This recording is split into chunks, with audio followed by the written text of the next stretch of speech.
Hello students, कैसे हैं आप सब। स्वागत है आपका ऑनलाइन क्लासेस में। आज हम पढ़ने वाले हैं पावर के बारे में। Define power, discuss the nature and sources of power. कि पावर क्या होता है, एक ऑर्गेनाइजेशन में पावर क्या मायने रखता है, अथॉरिटी एंड पावर में डिफरेंस क्या हो सकता है, ये सब हम आज पढ़ेंगे। तो सबसे पहले देखते हैं पावर का meaning. Power may be defined as a capacity to exert influence other over others. मतलब पावर एक ऐसी ताकत है जहाँ पे आप किसी दूसरे पे अपना इन्फ्लुएंस डाल सकते हैं, किसी दूसरे के बदले के ऊपर आपका कितना हक जमा सकते हैं, वो होती है आपकी power. If a person has a power it means he और she can influence the behaviour of the other individual. अगर आपके पास पावर है तो आप सामने वाले के माइंडसेट को चेंज करने के काबिल होते हैं। The essence of power is control over the behaviour of others. अब एसेंस ऑफ पावर क्या है? कंट्रोल। अगर आप चीज़ों को कंट्रोल कर सकते हैं, आपके पास पावर है, तो आप में इतनी क्षमता होती है कि आप चीज़ों को कंट्रोल में ला सकें। तो सबऑर्डिनेट्स मतलब सुपरवाइजर के पास पावर होती है कि वो सबऑर्डिनेट से वो सारा काम करवा सके जो वो चाहे। तो जो भी सुपीरियर चाहेगा वही सारा काम सबऑर्डिनेट करा सकते हैं। तो a manager power may be measured in terms of the ability to give rewards, promise reward 2 बार लिखा हुआ है प्रॉमिस रिवॉर्ड्स, इसको हटा देना। Withdrawal current rewards, threaten punishment and punish, ये भी गलत है। तो यहाँ पर ये बोल रहा है मैनेजर के पास एक पावर होती है कि एबिलिटी होती है कि सामने वाले को या तो वो रिवॉर्ड कर सके, अगर काम नहीं करा तो उसको थ्रेटन कर सके, पनिश कर सके। अगर उसने काम कर लिया तो उसको रिवॉर्ड भी दे उसके बदले में। प्रोमिसेस पूरे हुए हैं तो आपको रिवॉर्ड भी मिलेगा। तो सारी पावर्स इसके पास होती है सुपीरियर को कंट्रोल करने की, सबऑर्डिनेट को किसको कंट्रोल करेगा? सुपीरियर, सबऑर्डिनेट को। तो power is the ability to get the things done by the way you want to be done by them. आप जैसा काम चाहते हैं वैसा करवाना ही होती है पावर, ठीक है। तो power is defined as a force of the result of behaviour that would not have occurred if the force had been present। Power वो होता है कि आप कुछ डरा धमका के काम नहीं करवा रहे, आपके पास पावर है तो आप अगर आपके नॉर्मल बोलने से ही वो सारे काम हो जाएंगे। आपको सिर्फ बोलने की ज़रूरत होती है। आप थ्रेटन करके, डरा धमका के किसी काम को करवा रहे हो तो ये इसका मतलब ये नहीं कि आपके अंदर पावर है। वो वाली पावर की बात नहीं कर रहे हैं। Power in a positive way कि आप इतनी अच्छी स्टेबल पोजीशन पर आ चुके हैं अपनी लाइफ में कि अगर आप कोई चीज़ बोलते हैं तो आपके नीचे वाले सारे उसको समझेंगे और मानेंगे। नेचर करेक्टरिस्टिक्स है ऑफ पावर। अब नेचर और करेक्टरिस्टिक्स क्या है पावर की? Unequal distribution. सबसे पहले होता है unequal distribution. Power is not equally distributed. अगर 2 जने भी सेम अथॉरिटी पे भी अपॉइंटेड हैं तो भी वो दोनों की थोड़ी बहुत पावर अलग अलग हो सकती है। हर लेवल पे पावर अलग होती है। एक्सपीरियंस जैसे जैसे बढ़ता है पावर बढ़ती है। नॉलेज, एजुकेशन, हायरार्किकल अथॉरिटी, जैसे जैसे अथॉरिटी बढ़ेगी आपकी पावर बढ़ेगी। जितने एजुकेटेड होंगे आप उतना ज़्यादा पावरफुल हो जाएंगे आप। People differ in terms of values. अब पीपल अलग अलग होते हैं अपनी वैल्यूज़ के कारण। हर बंदे के अंदर का गुण जो होता है वो अलग होता है। उनका मोटिवेशन का तरीका, दूसरों को इन्फ्लुएंस करने का तरीका सबका अपना अपना अलग अलग होता है। Resistance to change. अब रेजिस्टेंस टू चेंज में अगर आपके पास पावर है तो आप में क्षमता होती है कि आप कोई चेंज ला सकें किसी ऑर्गेनाइजेशन में। एक पावर ही ऐसी चीज़ होती है जहाँ से आप चेंज लाने का काम कर सकते हैं। और रेजिस्टेंस टू चेंज का मतलब power holder resist attempts to change the distribution of power. जिसके पास पावर होगी वो क्या करेगा? दूसरे के पास पावर आने नहीं देगा। हमेशा वो चाहेगा कि मेरी ही पावर यहाँ पे बनी रहे, मैं ही सबसे सुपीरियर रहूँ, ठीक है। तो रेजिस्ट करेगा वो सामने वाले को। Power loser attempts to form coalition। power losers usually attempts to increase their power individually। Power, अगर किसी के पास पावर होगी तो वो और क्या चाहेगा? और पावरफुल बने, और ज़्यादा पावरफुल बने। अगर वो फेल हो जाता है तो वो उसका मोरल ख़त्म हो जाएगा। तो to regain influence by becoming a power holder, a loser attempts to build personal power base. अब क्या करेगा? हर जना अपना एक पर्सनल पावर बेस बनाने की कोशिश करेगा। दो it may be difficult, risky and costlier. ये डिफिकल्ट हो सकता है, रिस्की हो सकता है, कॉस्टलियर हो सकता है, बट वो क्या क्या करने की कोशिश करेगा कि मेरी पोजीशन यहाँ पे बनी रहे। अब आगे देखते हैं डिपेंडेंसी रिलेशनशिप्स। डिपेंडेंसी रिलेशनशिप क्या बोलता है कि अगर वो किसी पे डिपेंडेंट नहीं होगा। कैरेक्टरिस्टिक्स ऑफ पावर इज कि वो सामने वाला बंदा किसी पे डिपेंडेंट नहीं होगा। When a person is more dependent on a person, more power is extracted। अगर ज़्यादा डिपेंडेंट, जितना ज़्यादा आप डिपेंडेंट हो सामने वाला उतना ही ज़्यादा पावरफुल दिखेगा। Power is specific. Power is specific, power is specific in the sense that it can be exercise by the specific person. हर जन के पास इक्वल पावर नहीं होती, किसी स्पेसिफिक पर्सन के पास ही पावर्स होती हैं। तो अब आगे देखते हैं, नेक्स्ट देखते हैं रेसिप्रोकल रिलेशनशिप। रेसिप्रोकल रिलेशनशिप क्या होती है? Power relationship in an organisation is reciprocal because it exist in relationship between the two or more person. दो या दो के बीच में होती है, एक पावरफुल होगा एक लीस्ट पावरफुल होगा, हमेशा दो पर्सन के अंदर एक ज़्यादा पावरफुल होगा। तो क्योंकि हर एक जने का इंटेलिजेंस लेवल, अथॉरिटी, रिस्पॉन्सिबिलिटी अलग अलग लेवल की होती है, किसी का सेम नहीं होता। तो पावर कैन एक्सपेंड और कॉन्ट्रैक्ट, पावर्स टाइम के साथ साथ बढ़ती और घटती है। अगर आपके आपसे बहुत ज़्यादा पावरफुल कोई कंपनी में आ गया तो आप नीचे हो जाओगे, अगर आपने कुछ अच्छा अचीव कर लिया तो आप सुपीरियर हो जाओगे। तो बढ़ती और बढ़ती रहती है, स्टेबल नहीं रहती पावर्स कभी। सोर्सेज ऑफ पावर, पावर आती कहाँ से है? पर्सनल सोर्सेज, सबसे पहले है अपने खुद के पर्सनल सोर्सेज। तो लेजिटिमेट पावर कि एक इंडिविजुअल अपने एक ऑर्गेनाइजेशन में इस हायरार्किकल लेवल पर है जहाँ पे उसको सबसे सुपीरियर है, तो उसकी जो पोजीशन और अथॉरिटी है वो कोई मैनेजर की या कोई सीईओ या इस टाइप की है जहाँ पर उसको सबसे ज़्यादा पावर का पावर फील होता है। रिवॉर्ड पावर कि आपको this power is counterpart of coercive, counterpart of coercive power. अब कोरिजिव मतलब कि अभी अपन पढ़ने वाले हैं डरा धमका के, तो ये क्या है? इसका ही एक तरह से इसी का ही पार्ट है। It is based upon the ability to control and administer rewards, promotion to compliance with the manager directive और रिक्वेस्ट। रिवॉर्ड पावर मतलब हमें रिवॉर्ड में मिली है, हमारा प्रमोशन हुआ है, या फिर हमने रिक्वेस्ट करी मैनेजर से कि हमें ये वाला काम करने दो।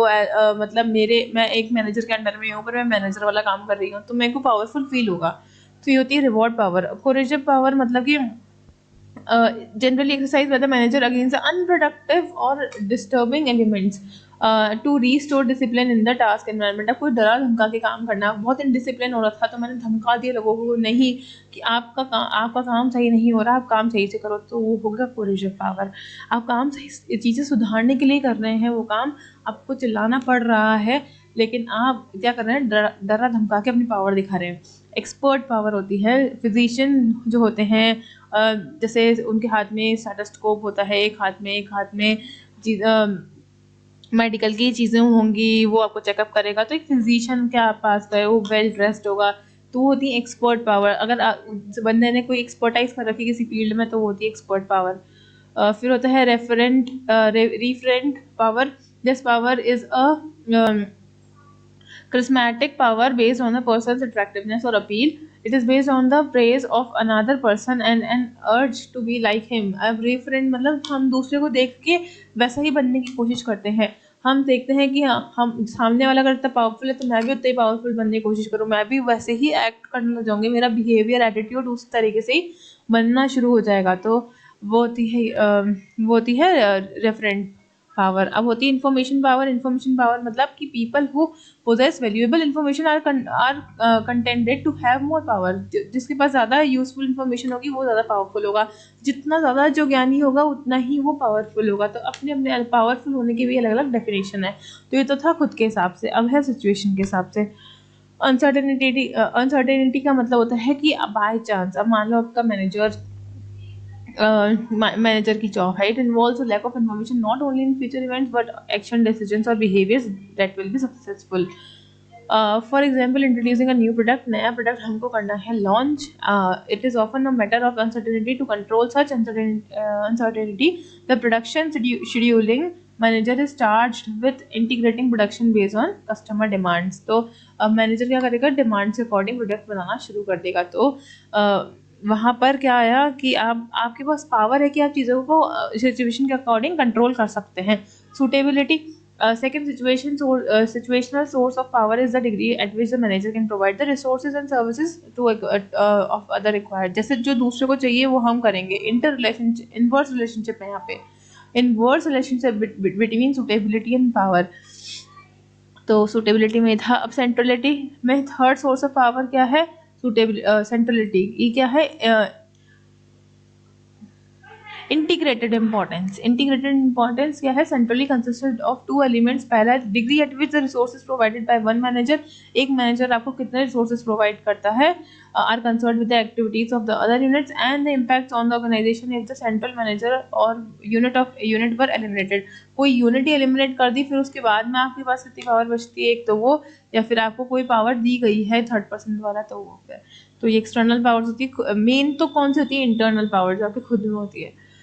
इंपॉर्टेंस ऑफ पावर, अब इंपॉर्टेंट क्यों है power? Necessary for coordinating activities, activities coordinate करने के लिए इंपॉर्टेंट है। पावर रिक्वायर्ड होती है इफेक्टिव परफॉर्मेंस के लिए। क्योस मतलब कि बहुत भसड़ जो मच जाती है, उसको बचाने के लिए हम क्या करते हैं? अपनी पावर को यूज़ करते हैं क्योस को दूर रखने के लिए। People become upset and insecure in the presence of chaos. तो अब अगर कोई चीज़ें अस्त व्यस्त हो रही हैं सारी, तो क्या होगा कि लोग अपसेट होंगे, इनसिक्योर फील करेंगे। So chaos prevents synergic benefits and gain from the effective organization. Thus, many benefits of the modern organization cannot be obtained without the viable exercise of the power. And some people will be willing to obey the power. तो कई लोग तो मानेंगे और कई लोग panic करेंगे, कई लोग अपना जो पावरफुल होंगे वो अपना पावर दिखाएंगे। तो chaos की सिचुएशन में सब अलग अलग तरीके से रिएक्ट करेंगे। Basis on authority and responsibility, तो पावर क्या है? क्या अथॉरिटी और रिस्पॉन्सिबिलिटी के अकॉर्डिंग जानी जाती है। जो जितना सुपीरियर लेवल पे होगा उतना ही पावरफुल होगा। हम अगर एक ऑर्गेनाइजेशन में देखते हैं तो हम क्या समझते हैं कि सीईओ है, ये मैनेजर है, या फिर ये फाउंडर है, तो ये बहुत पावरफुल इंसान है, क्योंकि ये ये पूरा हायर लेवल ऑफ हायरार्की में है मैनेजमेंट की। तो अथॉरिटी और रिस्पॉन्सिबिलिटी आपके पास कितनी बड़ी है, उससे डिसाइड करते हैं कि आपके पास कितना पावर है, आप कितने पावरफुल हैं। Next we have power is also a basis of responsibility. Responsibility is an obligation to carry. Responsibility हमारी obligation है। अगर कोई काम मुझे फिक्स कर दिया कि आपको ये काम करना ही करना है, तो मैं क्या करूँगी? उस काम को एक्सेप्ट करूँगी, मेरी रिस्पॉन्सिबिलिटी को समझूंगी और फिर एक्ट करूँगी। तो आप क्या कर आप अपना बचपना छोड़कर अपने आप की रिस्पॉन्सिबिलिटीज़ को समझना पड़ता है और उस अकॉर्डिंग एक्ट करना पड़ता है। तो जितनी बड़ी मेरे को जितना रिस्पॉन्सिबल काम मिला है, उतना ही मैं पावरफुल खुद को समझूंगी। तो वो आप जैसे अपने पेरेंट्स भी अपने को क्या करते हैं कई बातों में तो चिल्ड्रन समझते हैं और कई बातों में बहुत बड़ा समझते हैं। आप कितने ही बड़े हो जाओ, कई बातों में तो वो उनको यही लगता है कि अभी आप छोटे बच्चे हैं। तो depends on situation to situation and type of responsibility you have, the power will be decided accordingly. Next is difference between the authority and power. Authority is the right and the obligation to seek the compliance and the power is demonstrated ability. Authority क्या है? आपका अधिकार है, right है, लेकिन जो power है वो demonstrated ability है कि आप कितना खुद को अचीविंग समझते हैं। अथॉरिटी क्या है? अथॉरिटी और पावर में डिफरेंस बता रही हूँ मैं। अथॉरिटी क्या करता है कि ऑर्डर देने के लिए होती है अथॉरिटी की। आप हायर अथॉरिटी में तो आप ऑर्डर दे सकते हैं, लेकिन पावर क्या होती है? ओबीडियंस। पावर अगर कोई इंसान पावरफुल है तो आपको ओबे करेगा, लेकिन ज़रूरी नहीं है कि जो हायर अथॉरिटी पे बैठा सब उसको ओबे ही करें। तो अथॉरिटी जो होती है वो वर्च्यू ऑफ पोजीशन है, जहाँ आप जिस पोजीशन पे बैठे हैं वो अथॉरिटी आपकी बताती है। लेकिन जो पावर होती है वो क्या होती है? सुपीरियर होती है। If the subordinate is an expert in a particular field. अगर आप नीचे लेवल पे भी हो लेकिन आपके पास ज्ञान बहुत ज़्यादा है, तो आपका सुपीरियर भी आपको पावरफुल समझेगा इन टर्म्स ऑफ नॉलेज। ठीक है, तो authority is the sum of the power and the rights.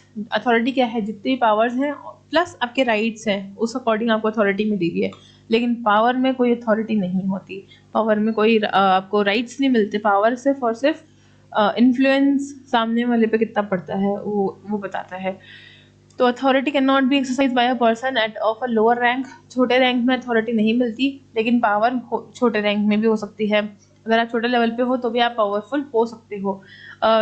Authority is the quality of an order that causes someone else to accept it and to do the ordered. तो authority में आप order दे सकते हैं और सामने वाले से अपना काम करा सकते हैं, लेकिन पावर में आप कोई काम नहीं करवाते।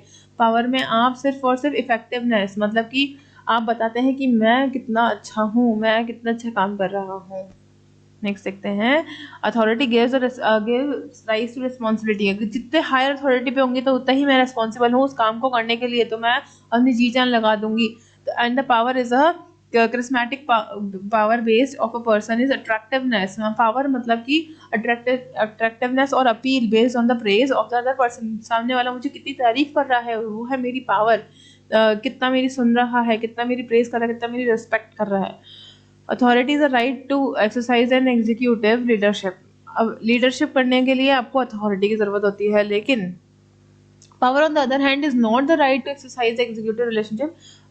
Low ranking people with expert knowledge and अगर low rank पे हो आप, सेम वही चीज़ low rank पे हो लेकिन expert knowledge है, तो भी आप powerful बनेंगे अपने आप ही. There is an equal distribution of the authority among the organizational member of the equal position. तो जितना equal level पे हो तो सबकी एक सी ही authority होगी, लेकिन आप equal level पे हो तो जरूरी नहीं समय एक जैसा power हो सकता है कोई एकदम बोंदू सा हो सकता है कोई बहुत इंटेलिजेंट हो, तो वो पावरफुल होगा इंसान. तो last one is your the authority groups can not resist any change in the authority and to require more authority while the power groups. अब अथॉरिटी में तो आप रजिस्ट नहीं कर सकते, आपको काम करना ही पड़ेगा, लेकिन आप पावर में रजिस्ट कर सकते हो, किसी भी काम के लिए मना कर सकते हो. आप किसी हायर अथॉरिटी पे हो तो आपको अपना काम पूरा शिद्दत से निभाना पड़ेगा, लेकिन पावर वो होती है जहाँ आप कोई चीज़ को मना कर सकते हैं. तो आई होप अथॉरिटी और पावर में आपको डिफरेंस समझ में आ गया. पावर की मीनिंग, कहाँ कहाँ पावर आती है, कैसे कैसे पावर आपको मिलती है, इंटरनल एक्सटर्नल, सब चीज़ें मैंने इस क्वेश्चन में बता दी. I hope you understand it. Thank you so much.